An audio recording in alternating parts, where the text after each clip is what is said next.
not be live, but as soon as I know we're live, I'll tell you a little bit about what I'm doing here. And we are live. Amazing. I just wanted to take a minute to share with you a simple yoga pose. It's definitely one of my go-to yoga poses when my low back starts to flare up. When I was 10 years old, I injured my left foot. That left foot never healed properly. It never set itself straight.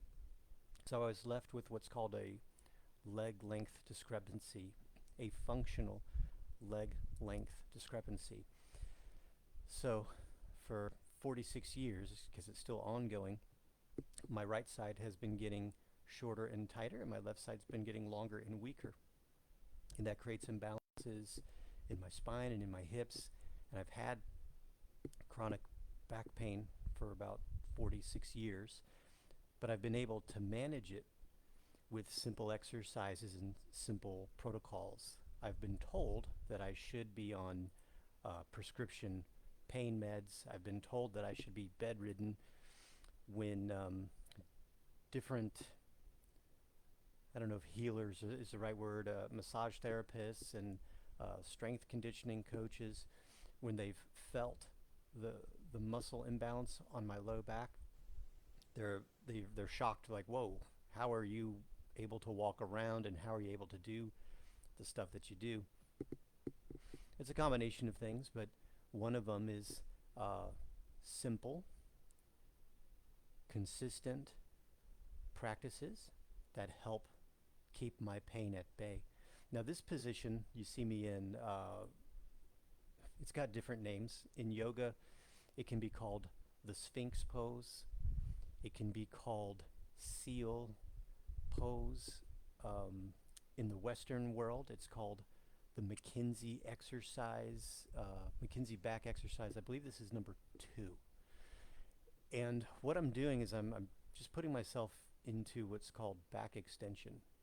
So my chest is up, my low back is down, and it's helping me to get what's called a lumbar curve. We have different curves in our spine. We have a curve in our neck, C curve, we have a thoracic curve, and we have a lumbar curve.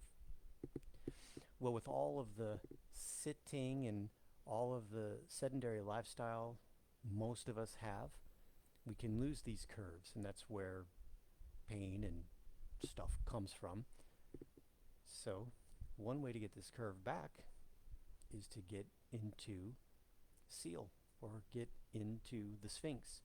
Now, this may or may not be for you or your specific low back pain symptoms, so please talk to your doctor first, talk to your physical therapist first. Please do not just jump on the ground and start doing this. Some folks may not even be able to tolerate this much extension. If you are clear to try the McKinsey exercises, you start by lying on your tummy. This is actually exercise number 1. You just lie on your tummy, and it puts a little bit of extension in your low back. And then once you can tolerate this, you work your way up to exercise number 3, and they have, I beg your pardon, exercise number 2.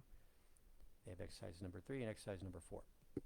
And you can definitely check that out. There's plenty of information out there on the interwebs. Simple, consistent, helps me reduce my back pain, and it only takes about 5 minutes at a time.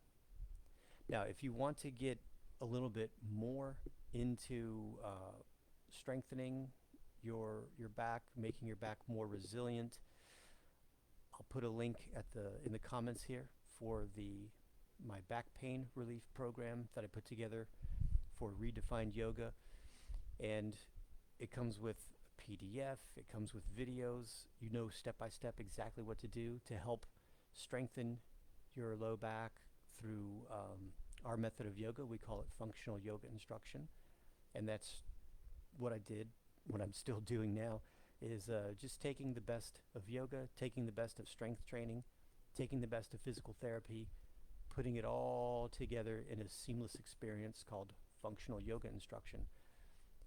So check it out. I'll put the link in the comments. If you have questions, comments, or concerns, please let me know in the comments, and I'll do my best to get back at you. If you were able to try this, let me know how it helped your back pain. All right.